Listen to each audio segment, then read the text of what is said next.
want to see it at 100%. That's not realistic. But that's what we're shooting for. So you want to be able to continue to move the chains and be efficient with that. And if you get up above 50 and into the 60s, that's probably pretty good. It depends a little bit on when you analyze that, on how many third and 3 to 6 categories, 7 and 10 categories, 11 plus categories that you're dealing with. You know, percentages decrease obviously as you increase in your. So that's how we look at it. I know it's next man up, but you could have next men up on that right side of the offensive line. How did Schwartz and Stevenson work together in a little bit at Denver, and just how do you see that? Yeah, sure. I mean, Stevenson would work in at the guard spot, or excuse me, Schwartz would work in the guard spot, Stevenson at the tackle spot. So if it came down to that, I've got confidence in both of them. They've got play time under the belt and good, solid play time. So I have no problem with either one of them playing. But would they have two though? Next to that.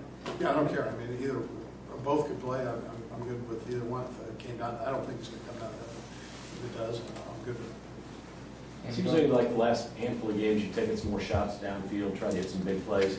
What's the balance, and is it even possible to be the best team in the league at taking care of the ball and make big plays? Is that possible? Yeah, I mean, I think we can do that, sure.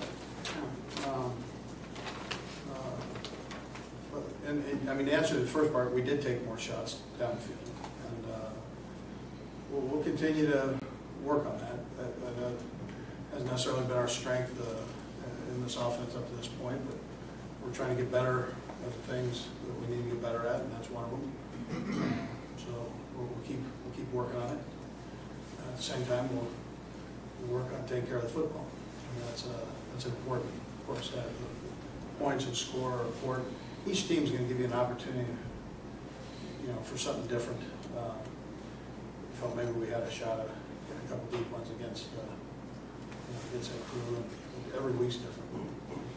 Would you say ball security is job one? I mean, if you had an identity of your team or what you preached most of your offense, is ball security number one? Well, it's one of the things that we talk about for sure. And that's I'm probably saying this about every coach in this league. I mean, we understand that turnovers. They hurt you. That's a significant stat. So if you want to eliminate the turnovers on the offensive side, increase them on the defensive side, that's plus minus margin there is very important. But I do, to tell you that I do talk about ball security. Make sure that you take care of that thing. Turnovers hurt you. Along those lines, Andy, you talked in the offseason about that you would talk to Alex about maybe trying to be aggressive and maybe push it just a little bit. Are you pretty happy how he's walked that line? Or? Yeah, I like what he does. I love the way he's playing. Do we all have room to get better? Absolutely. But I like the way he's taking care of the game, and he threw the ball well the other night. I'm just more familiar than he is with the receivers and the offense and so on, the better it gets. It seems like drop passes are becoming a little more of an issue here. How do you work with guys other than just repetition? You got to focus on the football. In particular, we've seen a lot of man coverage in the last few weeks, so it's tight coverage. It becomes a physical game.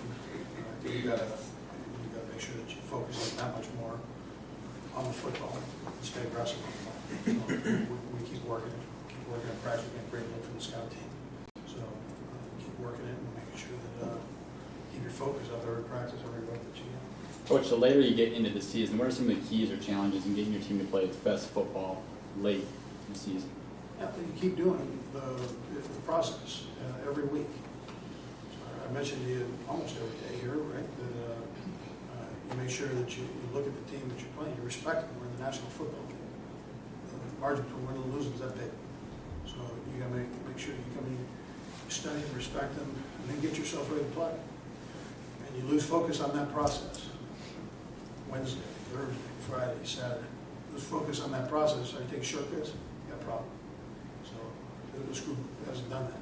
they've stayed very disciplined with it.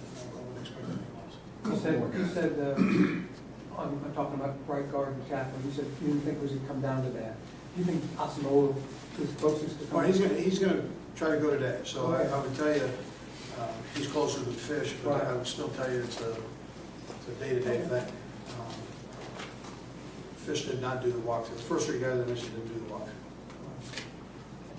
So which one of those, I'm sorry, which one of the three offensive linemen who haven't been active, which one of those guys would be up if you need another body on? I don't know that. We're rotating them all in.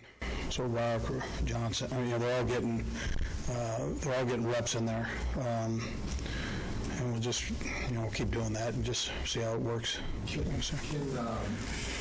Watkins play tackle, or Johnson really the only tackle in that? Well, he's done that. I mean, he's played there. We work him in it. They're getting reps at all of them, so at all the positions other than center. Neither one of them are center. So. Toribio got most of his work kind of in goal line. Who's the next man up there? Does Love contribute there immediately? I'm gonna see what goes on. Give me today and tomorrow, and let's see how that goes. How fast he picks things up, but he could do that. Yes, he could do that. There's a fine line that the quarterback sometimes walks between ball security and taking a chance. The two plays Alex had at the end of the first half. First of all, he took the sack. Obviously, that's not what you want to see in that position, but was there somewhere for him to go that he just decided not to, or did he just not have a chance? Bad call on that part. Yeah, I mean, he didn't have an opportunity for a throw on that. Yeah. And then on the last play, when I think it was the untimed play, he takes off running. He's got whatever it was, 50 yards to the. Yeah, we went, the Hail Mary look. So, throw the Hail Mary even if they're taking a chance? Yeah, it didn't time up that way. That wasn't available. All right, thanks. Normally he would do that, though. That would do it.